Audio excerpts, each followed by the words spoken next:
यानी व्यक्तिगत इच्छा तो होगी कि विधायक लीलाराम की 2024 में फिर चुनाव लड़े।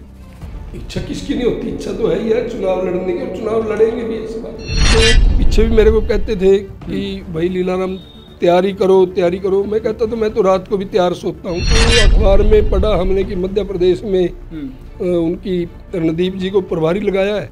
मैंने तो तभी कहा था कि मध्य प्रदेश में तो कांग्रेस गई, सुपड़ा साफ है कि जहाँ जहाँ चरण पड़े संतन के कर दिया बंटाधार। वो शेरा रणदीप जी को यह जहाँ जाते हैं वहाँ बंटाधार कर देते हैं। कैथल की जनता ने आपको तलाक दे दिया, तलाक दिया। तो आप देखना 400 से ऊपर लोकसभा की सीट भारतीय जनता पार्टी भारतवर्ष में जीते। कैथल जिले के लोगों को खुशी होगी जी अगर पहली बार कैथल से लोकसभा का प्रत्याशी आए, ताकि कैथल के लोग भी ये कह सकें कि हमारा एमपी हमने बनाया है, कैथल से है। अच्छा उम्मीदवार रहेंगे क्लास पर जेजेपी वालों की जुबान जब्त हुई है जी। और राजनीति में ये तो चलता रहता है। तो हरियाणा में क्या स्थिति देखते हैं 2024 में? बल्कि मैं तो शायद अकेला व्यक्ति होऊंगा जो ये कहता हूँ बार बार जी कि बीजेपी और जेजेपी ने मिलकर के लड़ना चाहिए। रियासत के दिग्गज धुरंधर कद्दावर नेता अक्सर हमारे कैमरे पर कैप्चर होते हैं और आज हमारे कैमरे पर मौजूद है कैथल से विधायक लीलाराम। लेकिन 3 राज्यों में भाजपा की प्रचंड जीत पर क्या कुछ कहना चाहेंगे और तमाम पार्टियों की क्या कुछ परिस्थिति है, और कैथल की भी राजनीतिक समीकरणों पर बातचीत करेंगे कि क्या वो रणनीति रहने वाली है कि विधायक लीलाराम अब की बार 2019 की तरह 2024 में भी दोबारा से कमल का फूल कैथल में खिलाने का काम किस प्रकार से करते हैं। सीधा इन्हीं से बातचीत कर लेते हैं। विधायक जी बहुत बहुत स्वागत है आपका। नमस्कार जी धन्यवाद जी। विधायक जी 3 राज्यों में भाजपा ने दोबारा कमल खिला है, तो क्या कुछ कहना चाहेंगे? ये भारतीय जनता पार्टी का इतिहास है। किसी प्रदेश में जब सरकार एक बार बन जाती है जी तो लोगों के जनहित में इस प्रकार के कार्य करती है कि लोग बार बार उसी सरकार को, भारतीय जनता पार्टी की सरकार को बनाते हैं, चुनते हैं जी। जैसे कि चाहे आप गुजरात को ले लीजिए, मध्य प्रदेश को ले लें, और आज चाहे हरियाणा में ले लें, तीसरी बार भी आदरणीय नरेंद्र भाई मोदी, आदरणीय मनोहर लाल जी के नेतृत्व में भारतीय जनता पार्टी की सरकार बनने जा रही है। आपने नरेंद्र मोदी जी का, प्रधानमंत्री जी का नाम लिया, तो क्या इससे भी कहा जा रहा है, क्योंकि मुख्यमंत्री ने भी संकेत दे दिया कि विधानसभा चुनाव और लोकसभा चुनाव साथ में हो सकते हैं? ये तो देखो हाईकमान फैसला करेगी, उसके बारे में तो मैं कुछ नहीं कह सकता, परंतु मैं अपनी तरफ से भारतीय जनता पार्टी परिवार की तरफ से आदरणीय नरेंद्र भाई मोदी जी को समस्त भारतवर्ष की तरफ से बधाई देता हूं कि उन्होंने राजनीति में जब से कदम रखा है। आगे बढ़ने से पहले चैनल को फॉलो जरूर कर दीजिएगा, और अभी तक की वीडियो अच्छी लगी तो लाइक, कमेंट और शेयर जरूर कर दीजिएगा। भारतवर्ष का नाम जी पूरे विश्व में चमकाने का काम किया है जी, और भारतवर्ष को विकास की पटरी पर चलाने का काम किया नरेंद्र भाई मोदी जी ने। गठबंधन में सरकार चला रही जननायक जनता पार्टी की स्थिति कहां पर देखते हैं राजस्थान में, जहां पर जमानत जब्त तमाम सीटों पर उनकी हुई है? और जैसे अखबार, मीडिया, चाहे अखबार है, टीवी है, सभी मीडिया, फेसबुक का कहता है कि लगभग सभी उम्मीदवारों की वहाँ पर जेजेपी वालों की जमानत जब्त हुई है जी। और राजनीति में ये तो चलता रहता है। तो हरियाणा में क्या स्थिति देखते हैं 2024 में? हरियाणा भी मेरे को कोई स्थिति तो अच्छी नहीं लगती, जैसे हरियाणा के लोग बोलते हैं टाइम टू टाइम। बल्कि मैं तो शायद अकेला व्यक्ति होऊंगा जो ये कहता हूँ बार बार जी कि बीजेपी और जेजेपी ने मिलकर के लड़ना चाहिए, परंतु जहाँ तक बात है स्थिति अच्छी नहीं। यानी भारतीय जनता पार्टी अकेले लड़ने में सक्षम है? हाँ, इसमें कोई अतिशयोक्ति नहीं। भारतीय जनता पार्टी पूरी मजबूती से, पूरी तैयारी के साथ और बहुत अच्छे तरीके से चुनाव लड़ने में सक्षम और लड़ सकती है। एक बात और जोड़ के देखे जा रही है कि कांग्रेस के बड़े नेताओं की तमाम 3 राज्यों में ड्यूटियां लगाई गई थी, चाहे भूपेंद्र हुड्डा की राजस्थान में लगाई गई, और मध्य प्रदेश में सुरजेवाला की, और शैलजा जी की छत्तीसगढ़ में, और 3 राज्य हार चुके हैं। क्या लगता है बड़े नेताओं के देखते हुए? जब हिंदुस्तान के अंदर लोकसभा का चुनाव हुआ, ये तीनों नेता अपनी अपनी जगह पर उस समय हारे जी। शैलजा जी अम्बाड़ा में हारी, भूपेंद्र हुड्डा जी रोहतक भी हारे, सोनीपत भी हारे जी, और रणदीप सुरजेवाला जी कुरुक्षेत्र भी हारे, कैथल भी हारे जी, जींद में भी हारे जी। ये तो सभी पहले ही हार चुके हैं, और हरियाणा की जनता इनको ये बता चुकी है। अब आप जनता की पसंद नहीं हो। मैं बाहर बैठा था, आपके कार्यकर्ता कह रहे थे कि मिशन 2024 विधायक लीलाराम अब की बार दोबारा 24 के लिए हम कमर कर चुके हैं और दोबारा शुरू हो चुका है। तो विधायक लीलाराम 2024 के लिए पूरी रणनीति तैयार कर चुके हैं? नहीं, ये पार्टी हाईकमान का काम है, मेरा काम नहीं। मैं तो पीछे भी मेरे को कहते थे कि भाई लीलाराम तैयारी करो। मैं कहता तो मैं तो रात को भी तैयार सोता हूँ। अच्छा।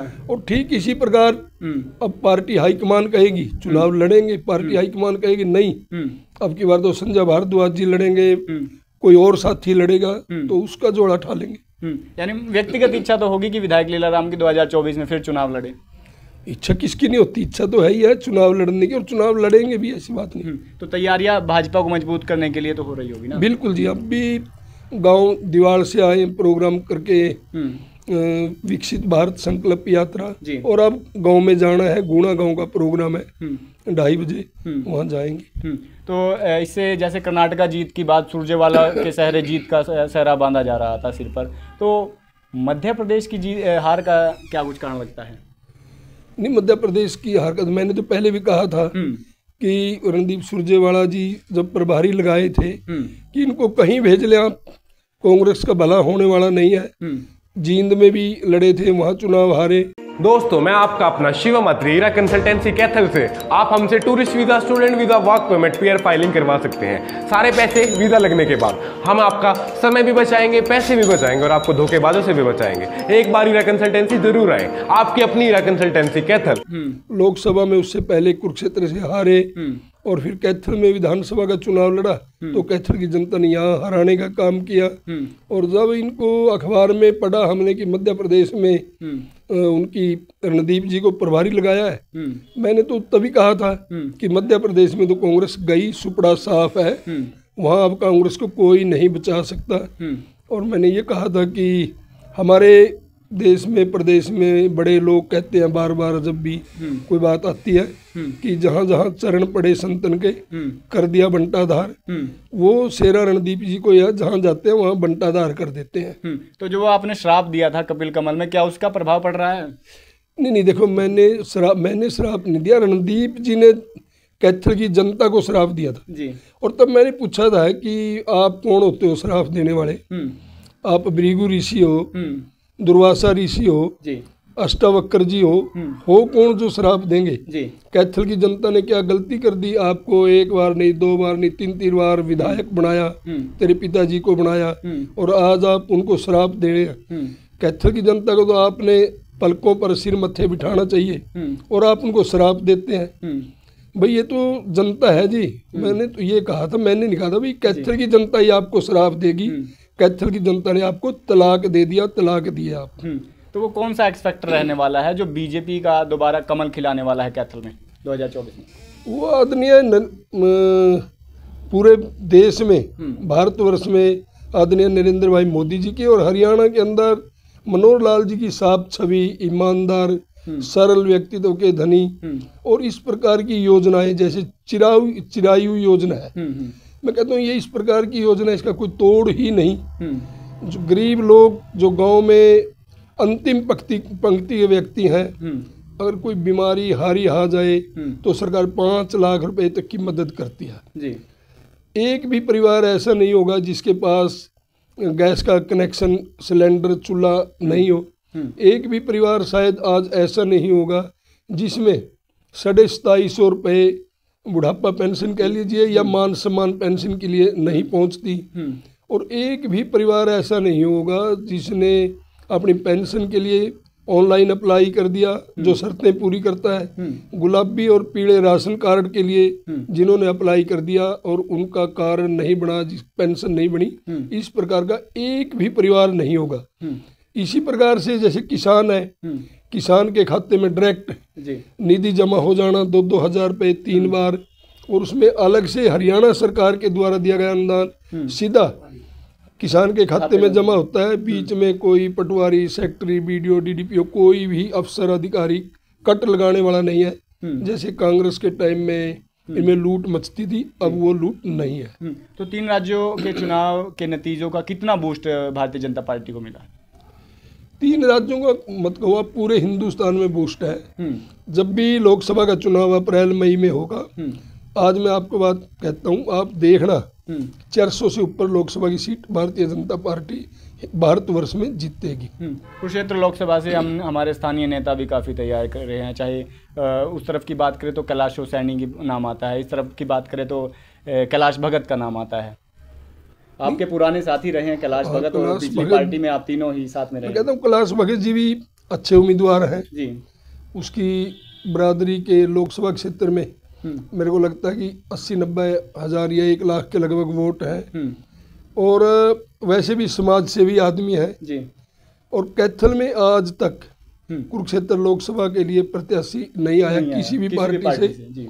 हम तो पार्टी से भी हाईकमान से मांग करेंगे। ठगा महसूस करती है कैथल की, क्योंकि कुरुक्षेत्र लोकसभा में कैथल भी आता है और कैथल के किसी भी नुमाइंदे पर आज तक दाव नहीं खेला किसी। ठगा महसूस शब्द आप कर सकते हैं, मैं नहीं कर सकता, परंतु मैं ये कह सकता हूँ कि कैथल जिले के लोगों को खुशी होगी जी अगर पहली बार कैथल से लोकसभा का प्रत्याशी आए, ताकि कैथल के लोग भी ये कह सकें कि हमारा एमपी हमने बनाया है, कैथल से है। तो वैसे तो जो पार्टी जिसको भी कमल का फूल दे करके भेज देगी वही जीत करके जाएगा, कोई अतिशयोक्ति नहीं। तो कैलाश भगत जी की मजबूती कहाँ पर देखते हैं लोकसभा में? कैलाश भगत जी ने 3 बार तो लोक विधानसभा के चुनाव लड़े हैं जी, और हर बार 40,000 38,000 के लगभग हर बार वोट लिया है। इसलिए इतनी वोट एक मजबूत उम्मीदवार ही ले सकता है। और वो समाज सेवी आदमी है, व्यापारी है, उनका बिजनेस चीका में है, कुरुक्षेत्र में है, पेवा के अंदर है, शाहबाद के अंदर है, कुंडरी में, कैथल में है, सारी जगह है। और सबसे बड़ा ये है कि मिलनसार आदमी है, हर आदमी के दुख सुख में खड़े हो जाते हैं। अच्छा उम्मीदवार रहेंगे कैलाश जी को ही। तो ये थे हमारे साथ विधायक लीलाराम, जिन्होंने तमाम राज्यों के जो चुनावी परिणाम है उसका क्या कुछ प्रभाव लोकसभा और विधानसभा में पड़ने वाला है वो भी बताया, और कुरुक्षेत्र लोकसभा और कैथल विधानसभा में क्या कुछ समीकरण और कौन कौन से वो प्रत्याशी है, फिलहाल इन पर खास चर्चा हुई। और कमेंट बॉक्स में याद जरूर दीजिएगा, इस वीडियो को ज़्यादा से ज़्यादा शेयर जरूर कर दीजिएगा।